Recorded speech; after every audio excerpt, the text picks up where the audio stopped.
eu que virei, mas a mulher dele tem dinheiro, né? É por isso que ele está com ela. Já dizia a nossa poeta contemporânea, MC Carol, de Niterói. Patrocina o horário, aqui é Rafa Bandida. Eu que vou investir em você.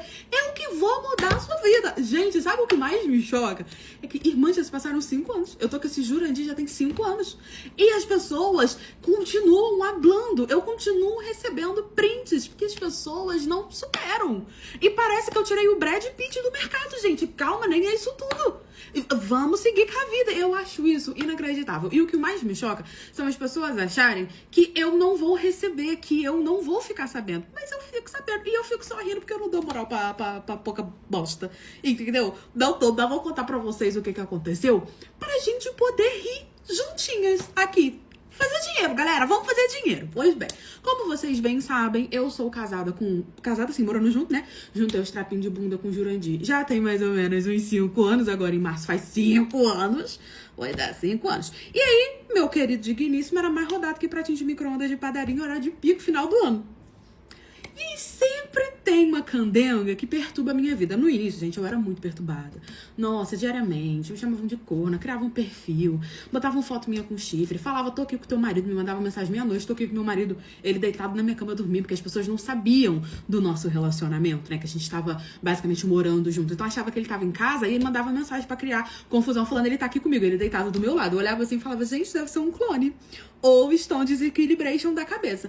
Mas o tempo foi passando e, aos poucos, as coisas foram amenizando. Eu falei, bom, tranquilo, desapegaram, porque eu achei que eu tava tirando o Brad Pitt do mercado brasileiro.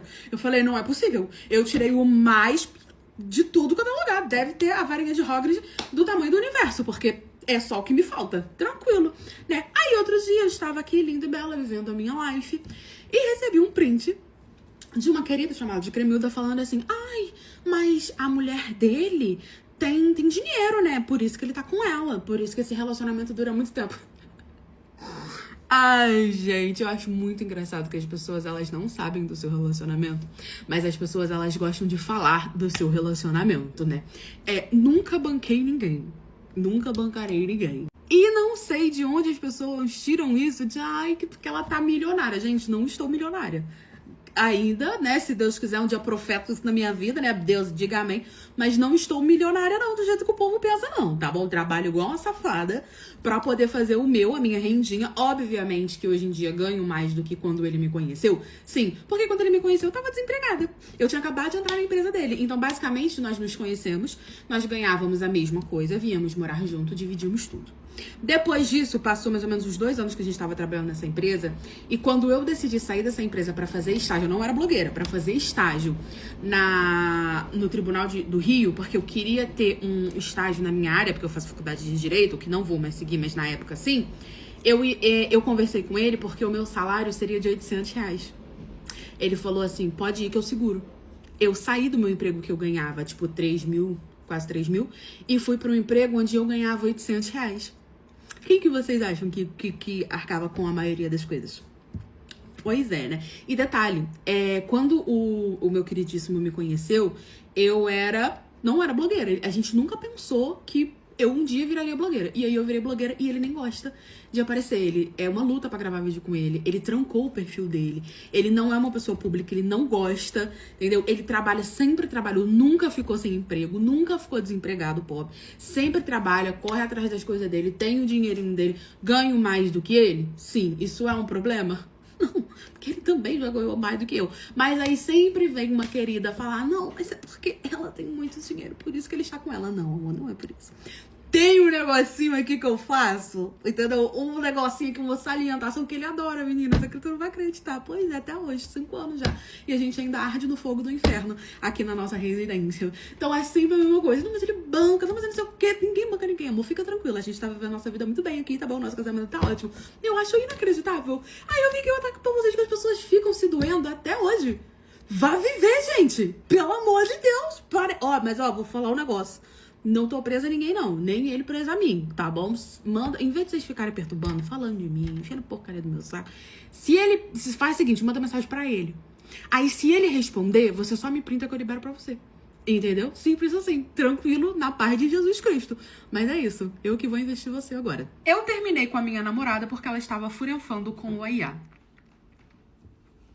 Nesse relato, nós somos um macho bem machucado. Eu resolvi contar essa história como forma de alerta para caso vocês machos como eu tenham uma namorada que esteja traindo, chifrando vocês com a IA, né? Então eu acho que precisa, assim, servir de alerta. Eu tinha uma namorada que ela, do nada, eu já namorava com ela há um tempo, do nada ela começou a ficar muito no telefone. Mas muito mesmo. Eu querendo a atenção dela, tentava conversar com ela e ela deitada do meu lado no telefone. Deitada do meu lado no telefone. Ela morava já comigo e ela o tempo todo no telefone, o tempo todo no telefone e rindo. E aí, quando eu comecei a questionar ela, ela falou pra mim que tava conversando com as amigas dela, que não tava me traindo, que não era nada demais, que eu tava ficando, neurótico da cabeça, que era pra eu dar uma relaxada, que ela só tava conversando com as amigas dela. E aí o tempo foi passando e eu fui engolindo aquilo. Só que começou a me incomodar demais, porque ela deixou de estar comigo, de me dar atenção, de praticar as coisas comigo, pra poder ficar no telefone, entendeu? E eu comecei a estranhar. Eu falei, tá faltando em casa. Ela só tá nesse telefone. O que tá acontecendo? E o que eu mais me estressava é que eu tava do lado dela e ela nesse telefone. Com a cara assim, no telefone, rindo, concentrada. Ela digitava bastante. E eu falava, gente, que diabo que será que essa mulher tá fazendo ali nesse telefone? E eu perguntava e ela, não, tô conversando com as minhas amigas. Não, é neurose da sua cabeça. Não, você tá ficando doido. Não, que não sei o quê. Até que um belo dia, eu me falei, não, agora eu vou descobrir o que ela tá fazendo com esse telefone. Esperei ela dormir, não tinha a senha do telefone, porque ela não me dava. O relacionamento era na base da confiança. Não me dava, mas ela estava dormindo e eu sabia que ela tinha um soninho pesado. Desbloqueei o telefone dela com a digital dela. E aí eu fui olhar o que tava acontecendo. Quando eu peguei o telefone dela, comecei a procurar. Fui primeiro no WhatsApp e tal, rodando as redes sociais, não achei nada. Só que eu achei um aplicativo que eu falei, gente, que aplicativo é esse? Eu não conheço esse aplicativo. O nome do aplicativo é Character IA, AI, alguma coisa assim que foi o que a pessoa escreveu. Só pra deixar, gente, eu não entendi direito. E aí, quando eu abri o aplicativo, eu vi que ela criava cenas de furenfação nesse aplicativo. Com personagens de desenhos. E aí, nessas cenas, ela criava 3 personagens que ela gostava muito e ela furenfava com esses 3 personagens. Só que tinha umas bizarrices, umas coisas assim que eu vi que eu fiquei chocada. E dava pra ver que era ela. Ela fazia com os desenhos, que era o Caxiel, o Tashi e o Joa. Eram os desenhos que ela gostava muito de desenho japonês. E aí ela se empolgou.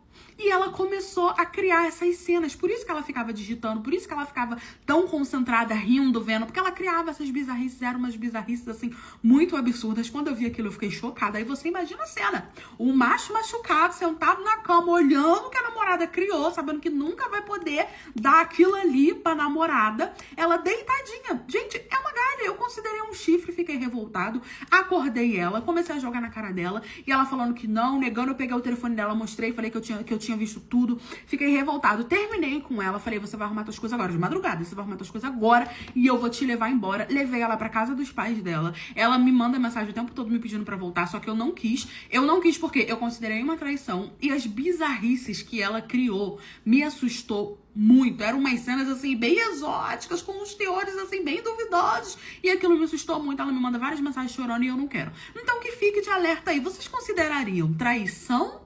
Ou vocês não considerariam traição? Eu fui contar pra minha amiga que ela tava sendo traída e acabei descobrindo que o chifre em questão era meu e não dela. Mas, assim, é uma história muito louca, então eu preciso voltar alguns anos atrás pra vocês poderem entender. Essa pessoa que se dizia a minha amiga, a gente se conheceu aqui na rua. Desde sempre eu morei aqui. Tipo, desde sempre é exagero, né? Mas tem 25 anos que eu moro nessa mesma casa, nessa mesma rua, nesse mesmo bairro. E essa minha amiga, ela também morava aqui. E aí a gente se conheceu, ficou muito amiga. Depois ela mudou pra outro bairro. Só que sim, a nossa amizade continuou. Deu ir na casa dela, ela vinha aqui. Enfim. Dito isso, nesse tempo, vamos voltar lá atrás. Há mais ou menos uns 9, 10 anos atrás, mudou pra cá uma vizinha que ela era muito descarada. Ela dava em cima do meu marido, assim, de uma forma absurda, que a gente chegava a brigar e ela não tava nem aí. Ela falava rasgado que dava em cima mesmo. Sabe aquelas quengas assim de, sabe, que não vale mesmo um chiclete mascado? Então, era ela. Por conta disso, a gente não conversava uma com a outra. Morou aqui do lado, como eu disse, por uns quase 10 anos e eu não falava com ela por conta disso. Até que eu fiquei sabendo que essa mulher estava doente, essa vizinha, que ela estava com câncer. E a minha irmã me contou que ela estava falando por aí que ela queria muito que eu perdoasse ela, porque ela não queria bater as botas sabendo que eu tinha mágoa dela. Ela queria deixar as contas tudo pago aqui embaixo. E eu fiquei com aquilo no coração. Pensei, gente, tem tantos anos que aconteceu isso. Vai que a mulher mudou, né? Vai que a cabeça dela é outra. Não, vou perdoar, passar uma borracha. Fui na casa da mulher, conversei, disse, ó, vamos deixar isso pra trás, que passou, passou, tá perdoado, o que você precisar de mim, eu tô aqui. E nisso a gente, sabe, ficou se falando. E até aí, a mulher tava aparentando bem. Mas mesmo assim, eu fazia o que eu podia. Eu ia lá, eu lavava uma casa, né? A mulher organizou uma festa de aniversário, porque disse que era uma festa de despedida. Fui, ajudei ela a cozinhar para as pessoas, dancei até de madrugada, diverti bastante. Não demorou muito, a mulher começou a arruinar.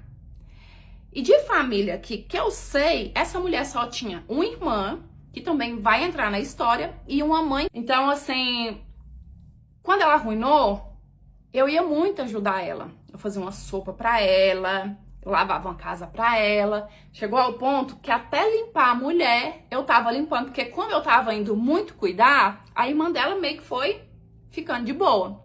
E aí essa mulher faleceu. No que ela faleceu, pensei, graças a Deus que eu perdoei a mulher, né? Porque senão eu ia ficar com peso na consciência. Aí tá. Aí agora a gente vai voltar, né, para os fatos de agora. No bairro que essa minha amiga mora, tem um posto lá do Corpo de Bombeiro. E o meu sobrinho estava fazendo curso para entrar para os bombeiros. Quando foi no domingo, ele ia fazer prova lá nesse posto, no bairro que a minha amiga mora. Aí eu peguei, mandei mensagem para ela, porque ia ser no domingo, no sábado eu mandei mensagem. Falei, você vai estar aí amanhã? Vou, não vou sair não. Falei, não, então eu vou falar pro meu sobrinho que eu vou levar ele, porque eu já aproveito e vou ir. Tá bom. Peguei, fui levar o meu sobrinho. Quando eu tava indo, num bairro, antes de chegar no bairro deles, eu vejo o marido dela, sentado numa pracinha, conversando com a irmã da falecida minha vizinha. E aí eu estranhei, porque até onde eu sabia, eles não tinham nenhum tipo de amizade, contato, nem nada do tipo. E eles estavam conversando assim, sabe? Parecendo que realmente tinha um assunto em comum. Falei, gente, né? Tá estranho. Porque tem um detalhe, essa mulher não vale nada. Acho que vale menos do que a falecida valia. Aí achei aquilo estranho. Quando eu cheguei na casa da minha amiga, fui direto falar pra ela. Falei assim, eu vi um negócio ali que eu não sei não, hein? Tem caroço no angu. Eu vi seu marido com a fulana lá na pracinha. Ela perguntou umas 2 vezes se eu tinha certeza se realmente era ele. Eu até fiquei chateada. Falei assim, eu conheço ele, você acha que eu tô maluca? Ela não falou nada. Tá bom, meu sobrinho terminou lá, a gente veio embora. Quando eu cheguei aqui em casa, eu achei esquisita ela não ter tido nenhuma reação, porque ela não é assim. Aí mandei mensagem pra ela, falei, tá tudo certo aí? Ela falou assim, tá tudo ok, pode ficar tranquila. Tá bom, também não fiquei insistindo pra não parecer inconveniente, né? Só que depois, o povo coloca a casa da mulher à venda, da falecida.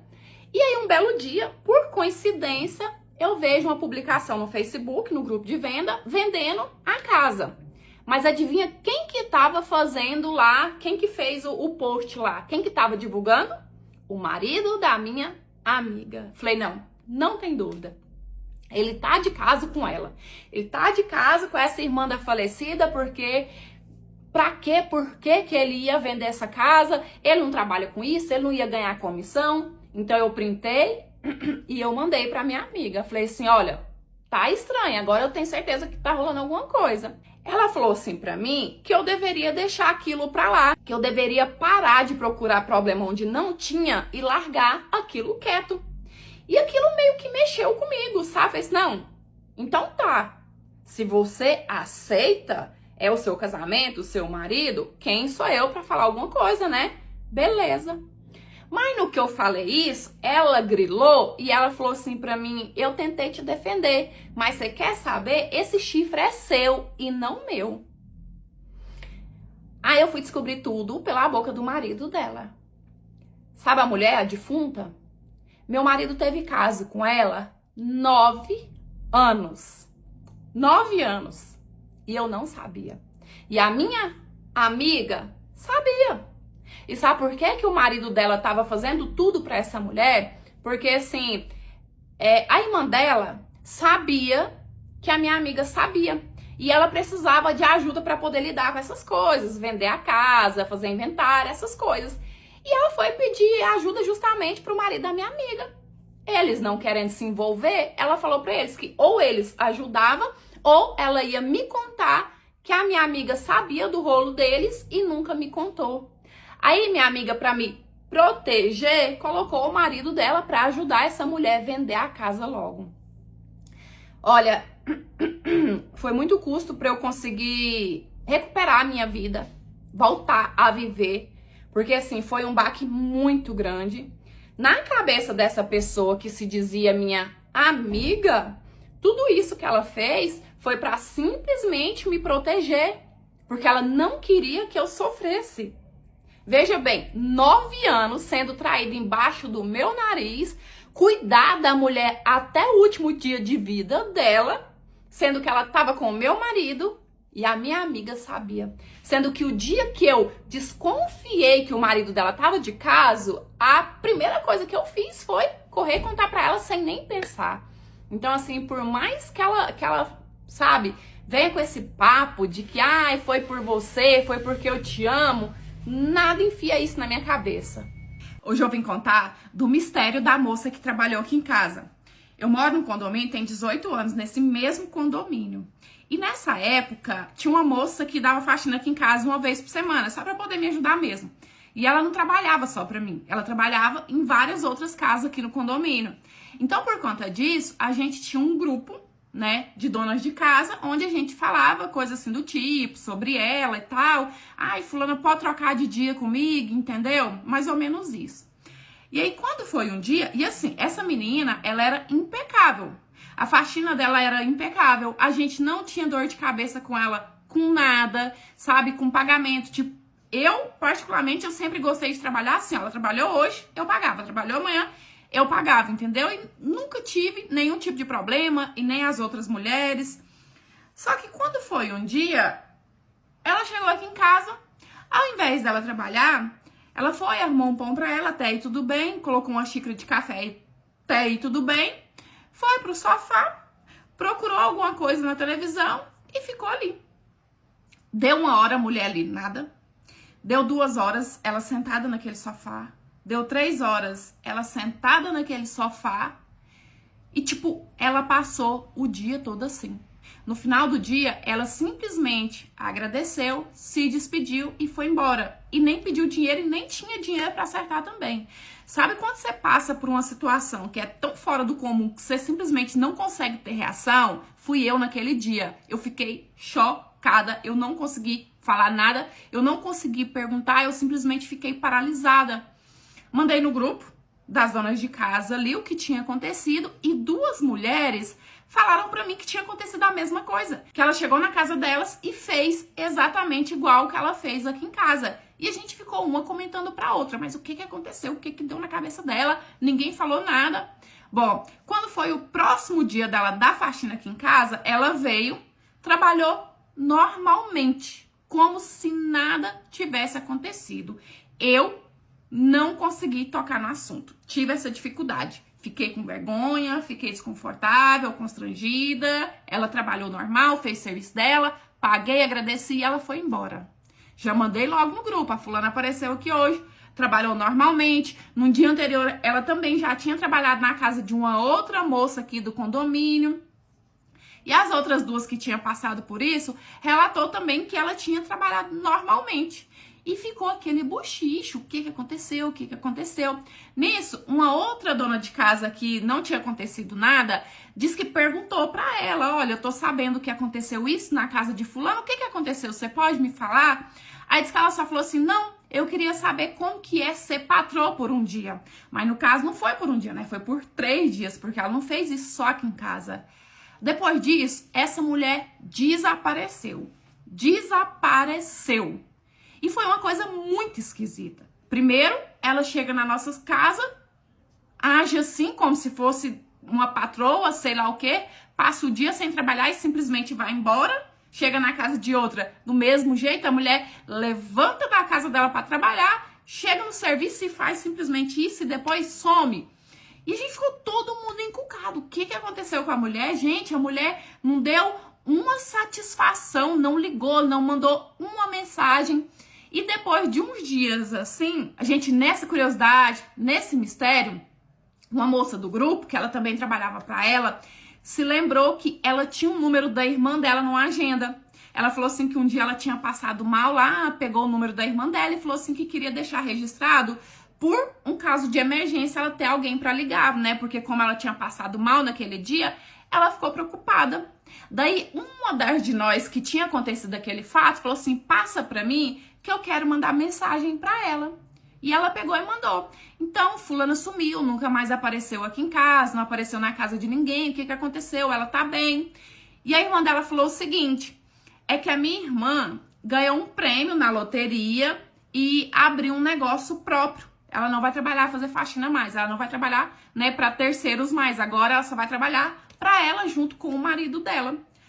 Essa menina não relatou o valor, não relatou o empreendimento que ela tinha aberto lá. Todas nós ficamos muito felizes, afinal, a menina merecia demais. Mas o ponto é que tudo aconteceu de uma forma muito esquisita. E o que a gente ficou em dúvida é se, quando ela fez aquilo de ficar só sentada, não trabalhar, será que ela já tinha ganhado na loteria? E se sim, qual que foi a intenção dela com aquilo? Será se foi testar se por acaso ela tinha vocação para ser patroa, uma coisa assim? Meu gato comeu o periquitinho do vizinho e isso virou um inferno aqui. Na época eu tinha 3 gatos, hoje em dia eu só tenho 2, um faleceu. E meus gatos já sondavam esse periquitinho. E o pior é que o bichinho era o xodó do filho desse vizinho. Sabe, daqui dava pra escutar ele brincando, o bichinho falava com ele, o menino ficava assim, cadê o papai? Cadê o papai? E o bichinho respondia, cadê o papai? Cadê o papai? E vira e mexe, esse homem já reclamava, ó, seus gatos tá sondando o periquito do meu filho, se ele pegar, não vai dar bom não, que o meu filho é muito apegado no bichinho, tá? Mas o que você faz com o gato? Você amarra na coleira? Quando é um dia, era bem cedinho, creio eu que deveria ser final de semana, que meu marido não tinha ido trabalhar. E aí tô escutando uma gritalhada, sabe? Uma barulheira, meu marido sai pra ver. No que o meu marido sai pra ver, ele também começou a gritar. E aí eu assustei, corri pra ver. Meu marido tava em cima do muro gritando, eu subi em cima do muro. Meu gato preto tava com o periquito na boca, o menino chorando horrores e o vizinho tentando pegar o gato. E aí eu já comecei a gritar também, negão, solta, solta, negão, porque era meu gato preto que tava, sabe? E aí, nisso, eu já desci, peguei uma vassoura, corri pra casa do vizinho. A esposa dele abriu e eu entrei. E nisso eu corri atrás do gato, fiquei fazendo menção que ia bater com a vassoura nele, mas claro que eu não ia bater, até que ele soltou. Mas quando ele soltou, o bichinho já tava sem vida. E o menino chorava, gente, aquele menino chorava que doía na alma. E eu, sem saber o que eu fazer, pedia perdão, falava pro homem assim que qualquer coisa que tivesse custo financeiro, alguma coisa do tipo, que eu ia arcar. Mas assim, ali não tinha o que se fazer, né? Porque o problema realmente foi a vida do bichinho. Como que eu ia comprar a vida do bichinho? E aí esse homem já ficou bravo, falou assim que ia desviver os meus gatos, do jeito que ele tinha feito com o periquitinho do menino, ele ia fazer com os meus gatos, que eu ia ver, que ele ia chamar a polícia. E eu falando pra ele, né, que eu não tinha culpa, que eu não podia fazer nada, que, tipo, eu tentei, né, ele viu, eu rodeei, eu tentei. E ele falando assim que não queria saber. Pronto. Daí pra frente, esse homem começou a aterrorizar a gente. Tipo, ele jogava coisas no meu quintal, ele jogava pedra nos meus gatos, ele jogava comida pros meus gatos, tipo assim, pra colocar terror na minha cabeça que aquela comida estaria envenenada, e né, ia matar os meus gatos. E aquilo me deixava desesperada, porque apesar de sentir muito pela dor do menino, os meus gatos também são os meus xodós, né? Então eu não queria ver os meus gatos envenenados. E aí teve um dia que ele colocou uma placa no meu portão, eu nem vi, escrito assim: cuidado, gato assassino. E aí uma outra vizinha bateu no portão, né? Fui lá ver, uai, o que é isso aqui? O que significa? Falei, cara, eu não acredito. Bati no portão dele, conversei, falei pra ele se tinha alguma forma da gente resolver aquilo, porque tava muito complicado, né? A gente viver daquele jeito não dava certo. E ele falou assim que não, que a gente ia pagar cada lágrima que o filho dele tinha chorado. E aí era de noite e esse homem tacando coisa em cima da nossa casa, uma coisa insuportável. Até que esse homem arrumou um cachorro. Eu acho que, como ele não teve coragem de envenenar os meus gatos, o que ele deve ter pensado? Eu coloco um cachorro aqui e o cachorro vai dar jeito. E o cachorro tão bravo que o menino dele nem tava saindo pro quintal, porque assim, a gente é muro a muro, então muita coisa eu escuto, principalmente quando eu tô na área lavando roupa. O menino dele nem tava podendo sair pro quintal, porque ele pegou o cachorro adulto, o cachorro bravo, só na intenção de pegar os meus gatos. Então, assim, era o tempo todo eu escutando o cachorro tentando pegar os meus gatos, porque meus gatos acostumaram a ficar em cima do muro. Então, vira e mexe, eu pegava essa cena e aí eu tentava colocar os meus gatos pra dentro, aquela coisa, porque eu não podia falar nada sobre o cachorro na casa dele. E aí, quando foi um dia, eu escuto, sabe? Cachorro bravo, bravo, bravo, saí. Falei assim, os gatos tá em cima do muro. Que eu saio pra ver, realmente, tava meus gatos em cima do muro, só que eu olho pra lá, ele tava com uma vassoura, tentando cutucar os meus gatos, pros meus gatos cair lá e o cachorro dele pegar. E aí eu não falei nada. Peguei meu celular, filmei, e aí quando eu filmei, eu chamei a polícia. E no que eu chamei a polícia, eu falei pra ele, eu chamei a polícia, tá? Ele falou assim, não tô nem aí, tô dentro do meu quintal. Aí tá, nós dois travamos uma luta ali, briga daqui, briga dali. Meus gatos caiu pro lado de dentro do quintal, saí pra fora na rua, ele saiu também, a gente tá naquele petequeiro até que chega uma viatura. Quando a viatura chegou, nós dois estávamos discutindo, não dava pra entender nada. E aí um policial mandou a gente calar a boca pra ele conseguir entender, o outro ficou encostado na viatura. Ele falou pra eu falar primeiro, eu contei a história do periquito, falei que não tinha culpa, que já tinha pedido perdão. E aí, quando foi na vez dele, ele falou que os gatos atentavam lá, que os gatos rasgavam o lixo, que os gatos tinham comido o periquito que era de estimação do filho dele, que até hoje o filho dele estava muito triste. E no meio dessa discussão, eu percebi que o policial que estava encostado na viatura, ele meio que deu uma risadinha. E aí eu peguei e falei pra ele assim que não tinha graça, que aquela situação não tinha graça, que a gente tava vivendo aterrorizado, que os meus gatos também eram a minha paixão, que eu sentia muito pelo periquito, mas que a gente tinha que dar um jeito naquele inferno. E aí nunca eu falei pra ele, porque eu respondi pra ele, né? Ele veio e ele falou assim, ó, a gente não tem culpa dessa briga de vocês, é o seguinte, você vai prender esses gatos seu, porque se você não prender esses gatos seu, da próxima vez que a gente vir, a gente vai te levar.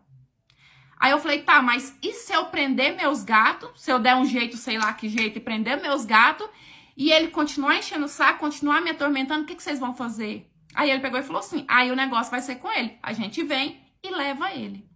E se a gente tiver que voltar aqui por conta dessa briga, se não tiver resolvido a questão dos gatos ou a questão da implicância, a gente vai levar os dois. E aí foram, sabe? O vizinho entrou pra dentro, eu entrei também, falei com meu marido e a gente deu um jeito. A gente colocou tela, tipo, a gente não fechou por cima, mas a gente colocou tela em cima do muro de fora a fora, em cima do portão também, de modo que não tem como os nossos gatos sair. Como eu falei, infelizmente um já faleceu, né? Eu só tenho dois, mas mesmo os dois, não tem como. E a partir daquele momento que os policiais vieram aqui, a gente já deu um jeito de telar tudo. Eu confesso que eu deveria ter feito isso antes, mas era uma coisa que eu nem pensava, sabe? E as implicâncias do vizinho passou. Só que até hoje ele faz cara feia. Tipo, se eu saio no portão, se eu vejo ele fecha a cara. Mas também pra cara feia, ó, tô nem aí. Porque pra mim, cara feia é só sinal de fome mesmo. Não bastava eu estar saindo com um boy casado, ainda por cima, ele me ofereceu um jantar romântico que a esposa dele cozinhou. Mas calma aí, Calabresa, porque eu não sabia que o cara era casado não, viu? E quem me descobriu foi a mulher dele ainda por cima. Foi assim, eu conheci esse boy numa festinha que a gente foi e que ele tava com um amigo de um amigo meu. A gente foi, assim, apresentado por tabela, porque, na verdade, nem meu amigo meio que conhecia esse carinha. E aí a gente ficou conversando ali. E nessa festa ele me disse que ele estava recém-separado. E que foi verdade, né? Pelo menos uma parte dessa história foi verdade. Que ele e a esposa já vinham brigando muito, né? Já tinha um tempo que ele estava falando assim que se não desse certo mais ia separar, cada um seguir sua vida e tal. E eu ainda falei assim pra ele, tá, mas vocês vão voltar, né? Do jeito que você tá falando dela, vocês vão voltar. E ele disse, não, eu gosto dela, não vou negar, mas não dá certo, não tem volta, ficou bem decidido, tá bom, então vamos dar uns beijos aqui, né? Já que não tem volta, você tá solteiro definitivamente? Tô. Então vamos dar uns beijos aqui, tá bom. Demos uns beijos ali, passamos a conversar pelo WhatsApp, conversas de horas. A gente tinha dias que passava o dia inteiro conversando pelo WhatsApp, o que trazia mais realidade para o que ele tinha me dito, né? Que ele estava solteiro, porque senão como que ele ia passar 24 horas conversando comigo no WhatsApp? E a gente ficou de ficar 2 vezes. Nisso que a gente ficou de ficar, essas 2 vezes, paramos. Simplesmente não nos encontramos mais, não nos falamos mais. Ele pro canto dele, eu pro meu, até porque foi só ficada, não tinha que cobrar nada de ninguém. Até que meses depois, ele ressurge, reaparece, me manda mensagem. Voltamos a conversar como se nada tivesse acontecido, sem cobrar nada de ninguém. Ele pediu pra gente voltar a se encontrar. Eu falei que tudo bem, também tava solteira, não tava fazendo nada.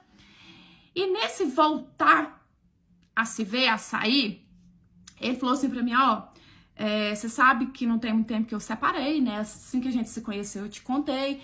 Então, assim, eu quero te deixar bem claro que, apesar de te curtir pra caramba, eu não quero relacionamento sério, né? Porque, nosso casamento não foi um casamento de 2 dias, quero dar um tempo e tal. E eu, não, tudo bem, não tô te cobrando nada, né? Vamos só deixar rolar. Só que aí a gente começou a ficar, tipo, sabe? Virou assim, ficante fixo. E nisso que passou um tempo, que a gente estava ficando fixo, ele começou a falar sobre sentimentos. Do nada, ele começou a tocar no assunto. Ai, que não tava nos meus planos, mas eu acho que eu tô me apaixonando. O que você fez com o meu coração? Eu te avisei que eu não podia, eu te avisei que eu não queria, mas eu não sei não, sabe? Esses papinhos. Então, e eu caindo. Tipo, eu não tava apaixonada, mas assim, eu tava bem afim, né? A gente já tinha um tempo ali que a gente tava ficando. E ele falava assim pra mim, ele só ficava jogando no ar. Qualquer dia desse, vou te fazer uma surpresa romântica. E eu, gente, o cara, será que ele tá mesmo gostando, né? Será que ele tá caindo na própria armadilha? Boba eu acreditando. E ele jogava no ar, você vai ver. E eu, que surpresa. Não, surpresa, surpresa. Daí um dia do nada ele me manda assim no WhatsApp, prepara que vou te buscar pra jantar na minha casa hoje. E desde que a gente tinha voltado a ficar, ele nunca mais tinha me levado na casa dele. Porque lembra daquelas 2 ficadas lá no começo? Então, tinha sido na casa dele. Só que quando ele sumiu meses e voltou, ele deixou bem claro que não ia me levar pra casa dele mais, pra justamente a gente não criar um relacionamento, porque ele não queria nada sério. E como a gente só era ficante, eu não cobrei nada dele. E aí, quando ele volta, me manda um WhatsApp falando que ia me levar pra jantar na casa dele, eu falei, bom, então agora, né, vou vestir a melhor roupa que eu tiver no meu guarda-roupa, porque tá virando um relacionamento sério. Me arrumei, ele me buscou na minha casa e me levou pra casa dele. Menina, quando eu cheguei lá, tipo assim, tava tudo muito simples, mas assim, realmente tava romântico. Tinha vela, a cama do homem tava arrumadinha, tinha pétalas pela casa e o jantar era somente uma lasanha que servia 2 pessoas desse tamanho, pequenininho, somente isso. E um vinho que ele tinha comprado também. mas estava tudo tão bonitinho que pra mim, aquilo ali, eu acho que estava melhor do que se ele tivesse me levado para comer no restaurante 5 estrelas. E aí, nisso que a gente começou a beber, ele começou a se declarar pra mim que ele tava me amando, que ele também tinha sido pego de surpresa, que ele tava achando assim que a gente ia se casar e ppp e papapá. Falei, tudo bem. Nisso eu tirei uma foto antes da gente começar a comer ali e postei, só que tipo assim, da gente não. Tirei só segurando a taça de vinho e a lasanha, né, mostrando um pouquinho da decoração e postei no meu Instagram. E ele, tipo assim... Beleza, porque nossos amigos não tinham nada a ver, a não ser esse que eu falei que era amigo de um amigo dele, mas assim, a gente não tinha ninguém em comum, sabe? A gente nunca tinha tido vínculo nenhum. Parece assim, que apesar de morar na mesma cidade, era 2 mundos diferentes, sabe? Então eu acho que ele pensou assim, que não tinha chance nenhuma de ninguém conhecido ver. E também eu não marquei ele, nem nada do tipo, então assim... Beleza, era simplesmente a foto de um jantar. E aí eu postei. Quando é no dia seguinte, a mulher dele comenta. E aí, tava bom? Você gostou do meu tempero? Só que pra mim, quando eu li aquilo, eu vi que era a mulher dele, vi porque eu já tinha visto foto dela que ele tinha me mostrado, mas eu pensei, bom, isso aí deve ser coisa de ex, né, que tá mal resolvida, tá sabendo que a gente tá junto agora, tá querendo infernizar a gente. O que eu fiz? Fui lá, simplesmente bloqueei. No que eu bloqueei ela, através do celular dele, ela me mandou uma foto do congelador dela e me mandou um áudio também. Contando assim que ela era enfermeira, ela dava plantão um dia sim, um dia não, porque o dia que era plantão dela era 24 horas seguidas. E pelo fato da rotina dela de serviço ser muito corrida, um final de semana sim, um não, me parece, um final de semana sim e um não, ela cozinhava e enchia o congelador de marmitas prontas para poder facilitar. E aquela lasanha, inclusive tinha mais no congelador, era um dos pratos que ela deixava pronto. E aí eu peguei e falei para ela, falei assim, mas ele me disse que estava separado. E aí foi que surgiu a conversa, que realmente lá no início, a gente foi ver pelas datas, lá no início eles estavam separados sim, mas que não ficaram 15 dias separados, né? Por isso que ele sumiu e depois ele reapareceu, me colocou ali meio que como uma amante secreta, meio não, né? Uma amante secreta. E aí eu comecei a pedir 1000 perdão pra mulher, se não sabia de jeito nenhum que ele estava casado, se você quiser eu mostro as conversas. E ela disse, não precisa não. Eu imaginei mesmo que você não soubesse, então eu só te mandei mensagem pra você saber que esse tempo todo ele estava casado sim. E, gente, eu não tinha palavras pra falar pra mulher. O que eu podia fazer pra ela era pedir perdão e garantir pra ela que eu não tinha intenção nenhuma de continuar com ele e nem sequer pedir explicação. Porque se tinha alguém que merecia explicação ali, era ela e não eu, né? Porque a esposa era ela. E eu simplesmente desapareci da vida dele. Ele também não fez questão de me procurar, porque como ela me mandou mensagem através do celular dele, provavelmente a conversa entre os dois já tinha rolado, né? E ela deve que exigiu aquilo ali. E assim, eu não sei te falar se ela continuou com ele ou não, porque não procurei a saber. Ah, e referente à foto, óbvio que eu excluí, né, gente? Porque, enfim... A minha irmã contou da gravidez dela no dia do meu casamento. Tem 13 anos que isso aconteceu e até hoje eu ainda tenho mágoa. Mas antes de ser julgada, deixa eu contar o contexto. Eu já morava junto com o meu marido. Quando a gente foi morar junto, a gente casou no civil. Sempre foi o meu sonho casar na igreja. Só que na época a gente não tinha uma condição financeira para fazer tudo o que eu tinha vontade. Eu queria um casamento de princesa mesmo, com tudo que você imaginar. Então, por 5 anos, eu e meu marido, a gente se privou de ter filho, porque eu queria juntar o dinheiro para o casamento. Eu e meu marido, a gente se privou de muitas coisas, de sair, de tudo porque eu queria realizar esse meu sonho. E que também era um sonho dele, não era só uma coisa da minha parte. Eu tenho essa minha irmã e tenho um irmão também. Quando eu casei, a minha irmã já era casada, tinha alguns anos, mas também não tinha filho, eu também não. E o meu irmão era solteiro. E a minha mãe ela sempre foi louca por criança. Tanto que na época, eu lembro que uma prima nossa tinha um bebezinho assim de uns 8 meses. E a minha mãe era com ele pra cima e pra baixo. Ela trabalhava, deixava com a minha mãe pegava, saía, sabe? Minha mãe era louca em criança. E ela vivia pedindo pra gente: eu quero neto, eu quero neto, eu quero neto. E nada. Organizei o meu casamento, assim, tudo do jeitinho que eu queria. Vestido de noiva, mandei fazer do jeito que eu queria. A festa, eu aluguei um clube que eu sabia que não era nada barato. Mandei colocar flor até nas árvores do clube. Mandei entregar pacotinhos de arroz para os convidados para poder jogar pra gente na saída da igreja. Na festa, eu mandei fazer até aquelas torres de taça para poder coisar champanhe. Então, assim, foi tudo minimamente pensado para ser o meu dia.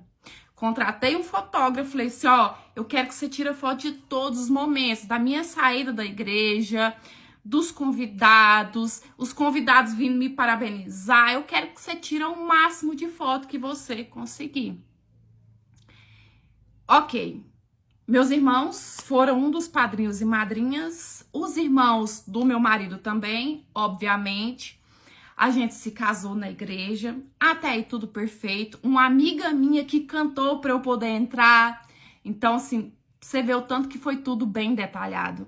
E aí, quando eu saí ali, ainda ao cantar da minha amiga, os convidados na porta da igreja, jogou arroz, aquele negócio, a gente entrou num carro com latinha, com tudo escrito, fomos pro clube. E aí, quando a gente chegou no clube, o fotógrafo já veio tirando foto.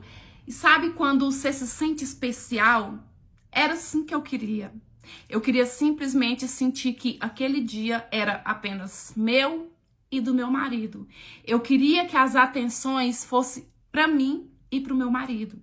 Porque eu tava ali feito uma princesa realizando meu sonho. Meu marido tava vestindo como um príncipe. Eu queria simplesmente sair dali, curtir o nosso final de semana que a gente também tinha pago para ser a nossa lua de mel, sabe? E até aí tava sendo tudo às mil maravilhas. Depois que o fotógrafo fotografou a nossa chegada, a nossa entrada, tudo certinho, primeiro eu quis ir pros discursos para depois a gente curtir a festa, né? Onde nossos pais falavam, a gente falava, os padrinhos falavam.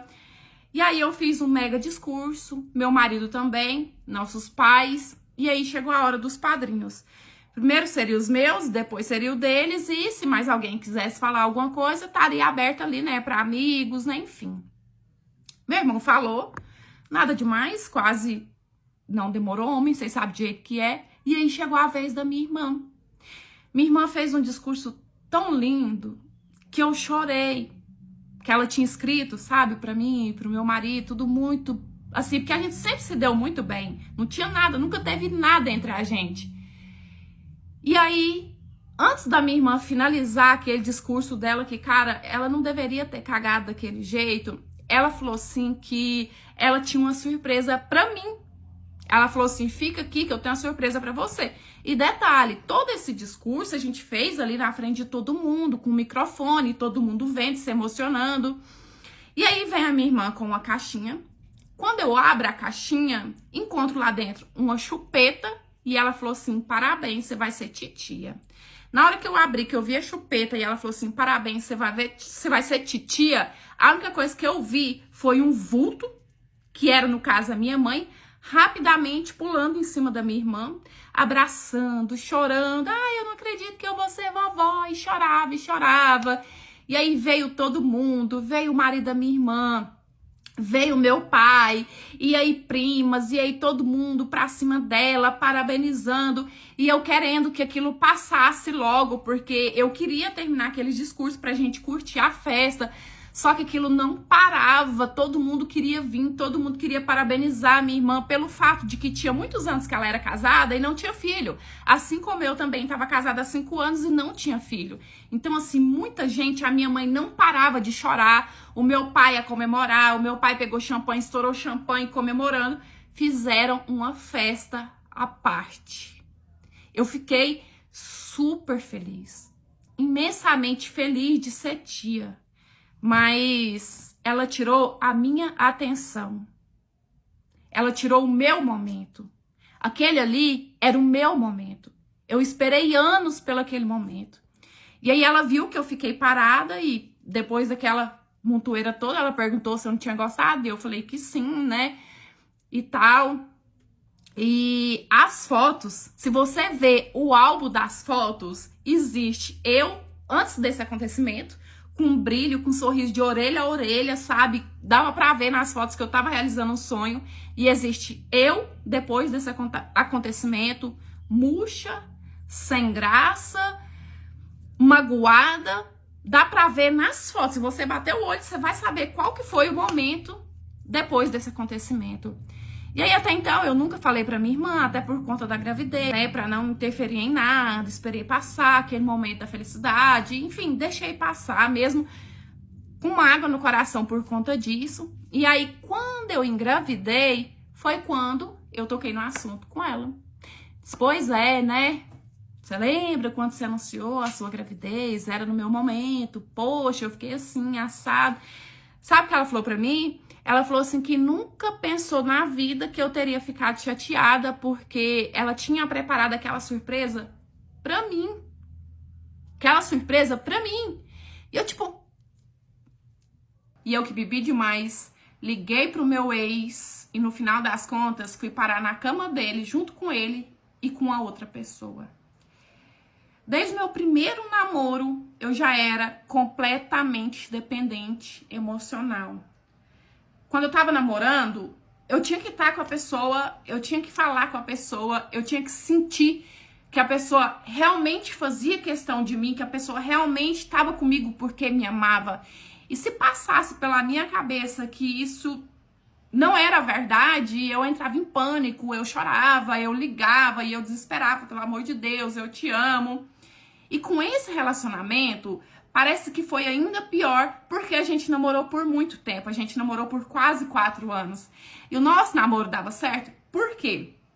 Ele era uma ótima pessoa, sempre me tratou muito bem. Durante a semana, me levava na casa da família dele, fazia questão de me mostrar pra todo mundo, de falar assim que a gente ia se casar, que eu era o amor da vida dele. Ele tinha um negócio de me levar pra casa dele, e aí ele me levava pro quarto e colocava aquelas músicas flashback. A gente ficava curtindo um tempo ali, a gente namorava. Então, assim, até então era um namoro saudável.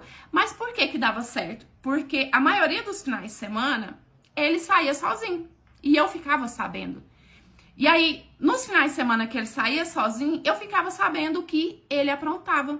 Só que aí, quando eu ia questionar ele, ele virava o jogo, ele perguntava assim, se eu queria terminar, e eu falava que de jeito nenhum, que eu não suportava terminar com ele, que isso aí era conversa do povo, e aí eu chorava e eu começava a pedir desculpa, e a minha mãe e a minha amiga faltava bater na minha cara, do tanto que elas ficavam com raiva, porque a minha mãe sempre foi minha amiga também, então tudo que acontecia, eu dividia com as duas. E a minha mãe vivia falando, minha filha, você precisa de tratamento, minha filha, você precisa de tratamento, porque uma hora isso ainda vai fazer acontecer uma coisa assim, perigosa. É muito perigosa essa dependência emocional que você tem nos seus namorados, né, nas pessoas que você se relaciona. Mas eu só fui cair a ficha, eu só fui aceitar o que a minha mãe tanto falava pra mim, depois que o pior aconteceu.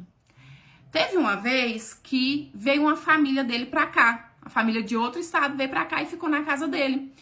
Tinha festa, churrasco, porque era época de final de ano. E final de ano, geralmente, muitas empresas pegam recesso, entra de férias, né? Então tinha muito churrasco, muito forrozinho na casa dele. E eu fui muito pra lá nessa época. E eu lembro que tinha tios, tias, primas, enfim, várias pessoas da família dele. Tinha uma prima em especial que eu sentia um carinho muito grande da parte dele por essa pessoa. Postava muita coisa com ela. Teve um forrozinho que eu fui na casa deles, que eu dançando com ele o tempo todo, e ele o tempo todo conversando com essa prima, o tempo todo rindo pra essa prima, no maior carinho. Depois, uma outra prima dele deixou escapar que aquela menina, na verdade, não era uma prima. Aquela menina era uma amiga de uma das primas dele que veio pra cá porque eles já tinham ficado E ela veio com essa prima pra ficar com ele de novo. E ele simplesmente tava ficando com ela enquanto ele estava na casa dele. E eu fiquei muito mal, eu chorei demais, eu questionei, eu briguei com ele, e eu falei que eu queria terminar. E aí, quando ele falou pra mim que ele ia terminar, porque ele não aguentava mais aquela pressão que eu fazia na cabeça dele, eu comecei a pedir perdão. Olha, se tem cabimento uma coisa dessa, a humilhação que a dependência emocional faz com a pessoa. Comecei a pedir perdão, pelo amor de Deus, eu entendo, eu sei que não é nada sério, eu sei que você me ama, não termina comigo, a gente se dá tão bem. E ele falou assim que queria um tempo pelo menos pra pensar e pra eu resolver na minha cabeça se era aquilo que eu realmente queria. Na verdade, ele queria um tempo pra poder ficar soltinho, né? Naquela primeira semana, eu fiquei tão mal, que a minha amiga teve que dormir comigo, porque apesar de morar com os meus pais, eu precisava daquele apoio para conversar, para não me deixar mandar mensagem para ele. E eu passei a semana inteira chorando e conversando. E eu acho que a minha amiga não aguentava mais, sabe? E ela e a minha mãe falando na minha cabeça: vai se tratar, deixa esse homem pra lá. Ai, tá, te trata bem, mas o que adianta te tratar bem e te trair? E viver por aí, pra cima e pra baixo com outra, não te respeita, uma coisa que te faz sofrer. Não adianta, né? Beleza. Quando foi nesse primeiro final de semana, que a gente tinha terminado, eu fui pra roça com a minha amiga, porque ela não queria me deixar sozinha ainda. Fiquei lá com ela o restinho de sexta-feira, sábado, domingo à noite, a gente veio embora. É só, amiga, você agora tá melhor, eu vou voltar pra minha casa, mas se comporte. Tá bom. No comecinho da semana que eu fiquei sozinha, já mandei mensagem pra ele, perguntando como que ele tava, falando que eu tava com muita saudade, que eu queria muito ver ele, se ele podia vir na minha casa. E ele falou assim pra mim que ele tava com outra pessoa, que não era nada sério, mas ele tava com outra pessoa. Veja bem, na segunda semana que a gente tinha terminado, depois de um namoro super longo, ele tava com outra pessoa. E aí, meu mundo desabou. Fiquei mal de novo. Liguei pra minha amiga, contei a merda que eu tinha feito e ela ficou muito brava comigo, falou assim que ia me internar, que eu não tinha jeito, que eu tinha que ter amor próprio. Minha mãe falou assim pra mim que ia tomar o meu celular e eu prometi que eu não ia entrar em contato mais. Criei vergonha na cara, não quero saber mais, né? Eu tenho que me amar em primeiro lugar, vou procurar uma terapia, vou ver se às vezes é até caso, sei lá, de psiquiatra, não quero mais. Passei a semana sem mandar mensagem, sem ligar, mas sofrendo ainda, né? Porque quem dera se fosse fácil assim.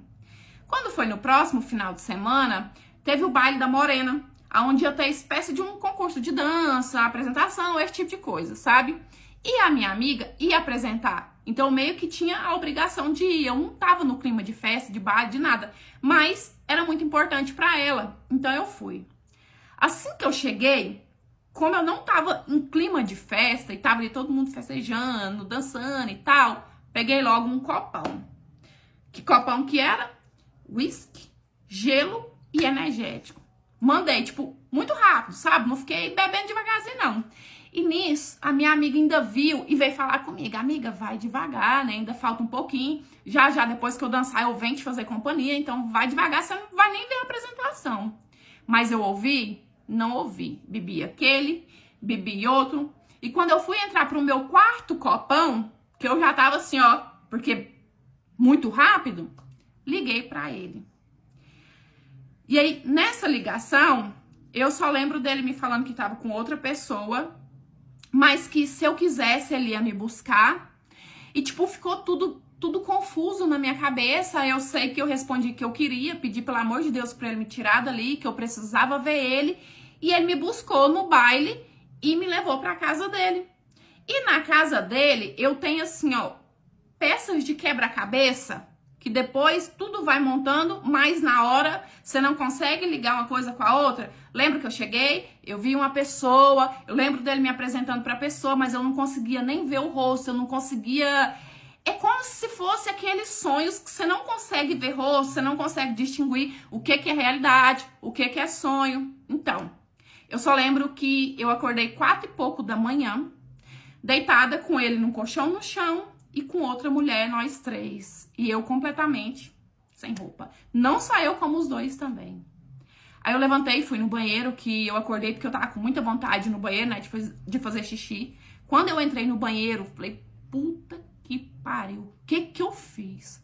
O que que eu fiz? E eu fechava o olho, eu ficava assim, ó, pra ver se eu conseguia lembrar o que que tinha acontecido.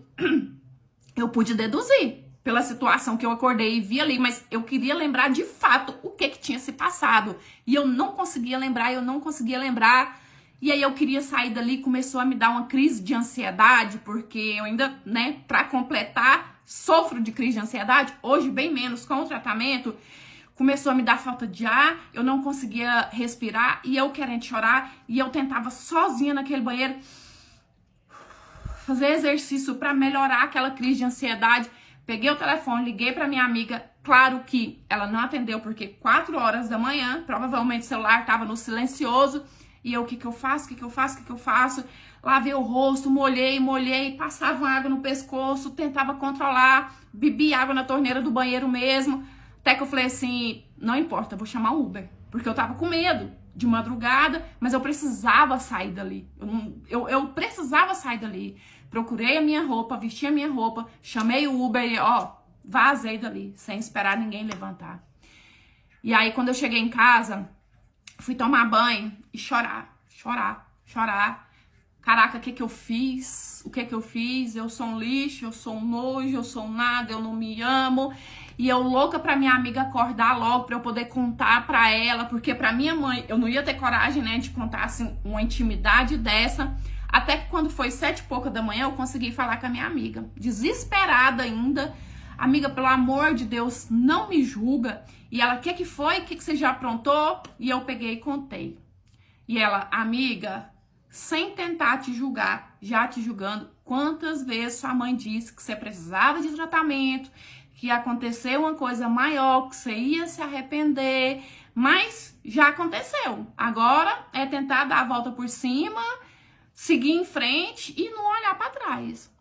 E aí, nisso que eu tava falando com a minha amiga, ele me ligou. Só que eu não quis atender. E aí, no que eu não atendi, ele mandou mensagem pra mim. Tô preocupado, acordei cedo, não te vi, como que você foi embora? Quem te buscou? Aí eu só falei pra ele assim, vim de Uber, por favor, dá um tempo. E ele não me mandou mensagem não, sabe? E eu passei o dia naquela fossa. Minha mãe percebeu, você fez merda, né? Falei, mãe, fiz, mas pelo amor de Deus, não me pergunta nada. Quando foi no final do dia, minha amiga veio fazer companhia pra mim, conversou demais e eu continuei chorando. E ele começou a me mandar mensagem, perguntando se eu lembrava o que tinha acontecido. E aí eu falei pra ele assim que eu não lembrava e que eu não queria saber. Hoje eu acho que eu fui boba ou não, mas eu não tive coragem. Eu tinha medo de ler ou de ouvir ele me contar o que de fato aconteceu ali. Porque não sabendo, eu fiquei na cabeça de, talvez não foi isso, talvez não aconteceu o que eu tô pensando. Então é melhor eu ter a dúvida do que ter a certeza que aconteceu e ficar me sentindo ainda mais culpada. Falei pra ele assim que não era pra me mandar mensagem, não era pra me ligar, porque eu não queria saber dele mais. E não é que eu não amasse ele mais, não. Ainda sofri, muito tempo ainda.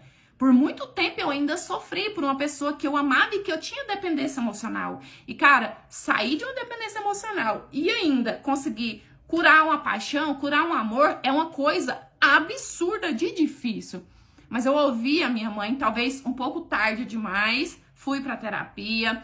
Infelizmente ou felizmente, precisei tomar medicamento, mas foi um processo assim que, apesar de longo, de doloroso, foi necessário para minha recuperação, porque eu vejo que se eu não tivesse feito, até hoje eu tava sofrendo de dependência para qualquer relacionamento que eu engajasse aí.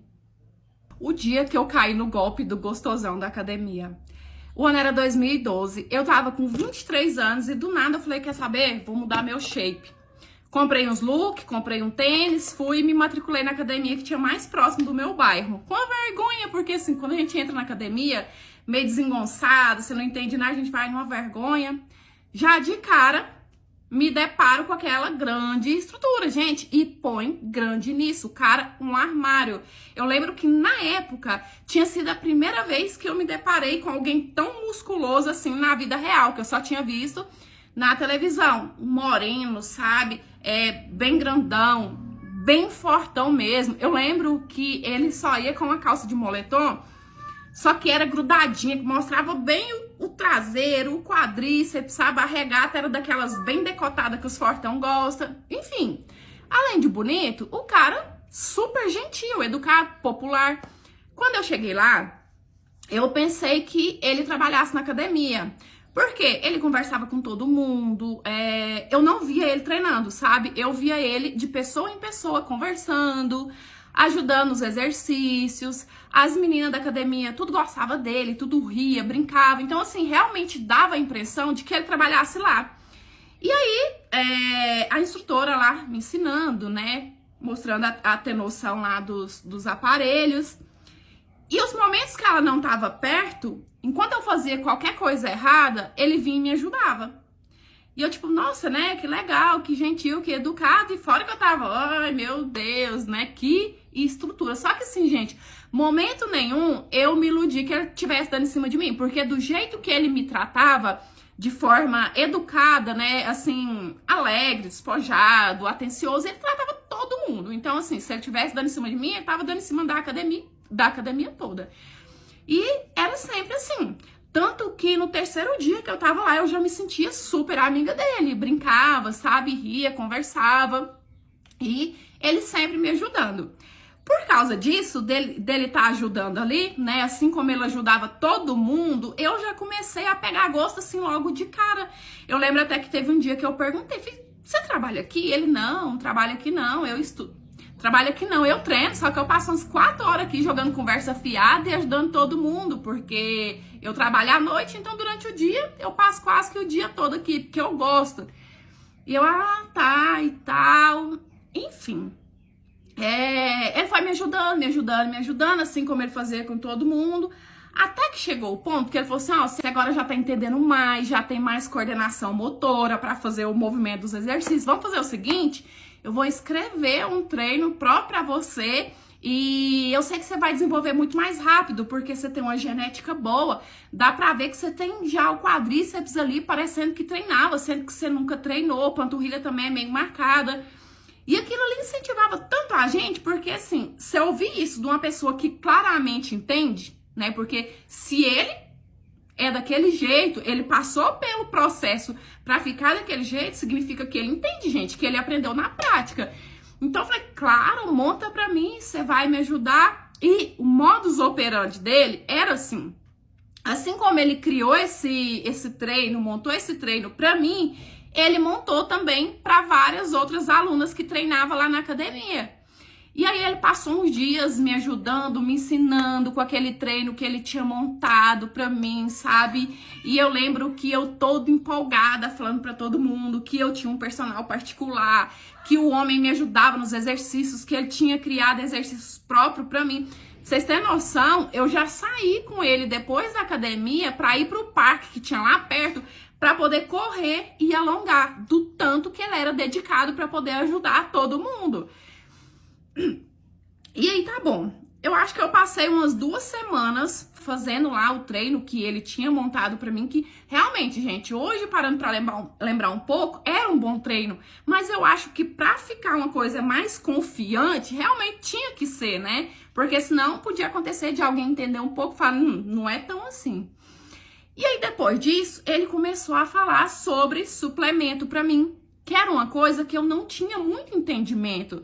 Então ele começou a explicar que, por exemplo, a proteína a gente não consegue bater, é a proteína que a gente precisa só com carne, só com ovo, né? Que o whey protein ajuda a gente a bater essas proteínas, que a creatina ajuda demais. E ele foi, sabe, foi me explicando a ponto de eu falar assim, realmente, eu preciso de suplemento, né? Porque sem o suplemento vai ficar muito difícil pra mim. E aí tá, enfiando isso na minha cabeça, ele começou a falar sobre marcas. Que tem marcas que só engana, É que, por exemplo, tem marcas que falam lá que tem 23 gramas de whey protein, né, por cada dose, mas você vai ver, não tem 15, que tem que comprar marca confiável, porque, ó, meus gatos doidos, porque senão é rasgar dinheiro. E eu, tá, mas qual marca? Foi quando ele me mostrou a tal marca, que ele falou assim pra mim que era a melhor do mercado, uma marca importada.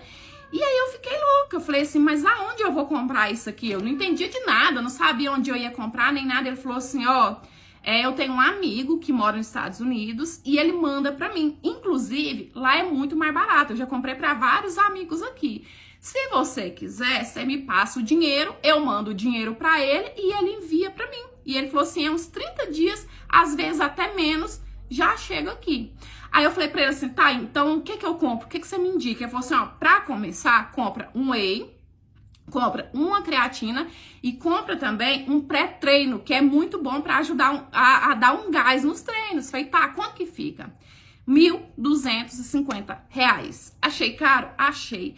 Só que ele abriu o site oficial da marca e me mostrou que no site ficaria muito mais caro. Aí, gente, ficou irresistível, né? Eu falei assim, não tenho dinheiro, não, mas eu vou ver se a minha mãe me empresta e aí eu te aviso. Beleza. Peguei emprestado com a minha mãe, entreguei o dinheiro no monte pra ele e fiquei ansiosa esperando os meus suplementos chegarem, né? E nisso, eu via uma outra chegando nele, perguntando se já tinha chegado dela. E eu pensava assim, do jeito que ele pediu pra mim, ele pediu pra outras alunas também, né? Sempre tava chegando. Ele agindo normalmente com a gente, ajudando a gente no treino, perguntando como que eu tava comendo, falando que logo menos o meu suplemento ia chegar, e aí, né, tudo ia tá perfeito. Foi levando a gente no bico. Olha, foi cerca de uns 19 a 23 dias, o homem sumiu da academia. Tipo, sumiu. E aí começou a surgir boatos ali na academia que ele teria dado golpe em mais ou menos 10 alunas ali, né? O golpe no negócio do suplemento.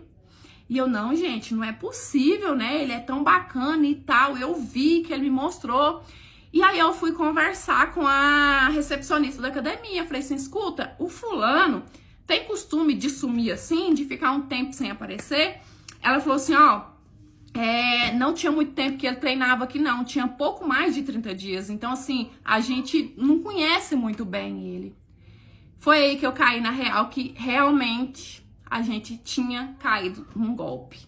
Eu ia ter que pagar R$1.250 que eu tinha arrumado emprestado, sem ter o dinheiro, sem ter o produto. Pensa na revolta. A gente fica numa revolta que eu queria até parar de treinar. Eu só não parei porque eu realmente, na época, eu peguei gosto. Pelo menos ele serviu pra isso, né, gente? Tá bom.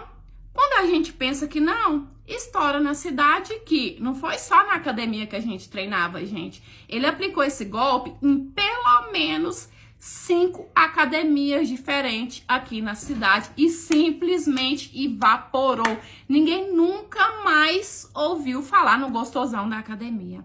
Agora, eu aprendi a não julgar o livro pela capa, né? Porque eu acho assim, gente, que o fato dele ser bonitão, né? Bombadão e tal, poxa, ele entende, facilitou com que ele levasse a gente no bico e, né, conseguisse as trouxas das vítimas aí.